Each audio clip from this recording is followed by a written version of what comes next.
Welcome! In today's video, I'm going to show you how to allow notifications for groups on the Telegram app for PC, following the latest update.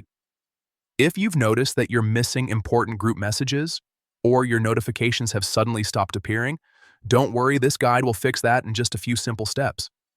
First, open the Telegram app on your computer. Once it's fully loaded, look at the top left corner of the screen. You'll see three small lines stacked on top of each other. This is the main menu icon. Go ahead and click on those three lines. A sidebar will appear with several options. From this menu, click on Settings. It's usually near the bottom of the list. Inside Settings, you'll find a variety of options to customize your Telegram experience. What we need now is the Notifications and Sounds section, so click on that next.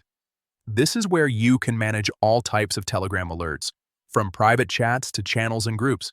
Take a moment to glance through if you'd like, but for this tutorial, we'll focus on groups.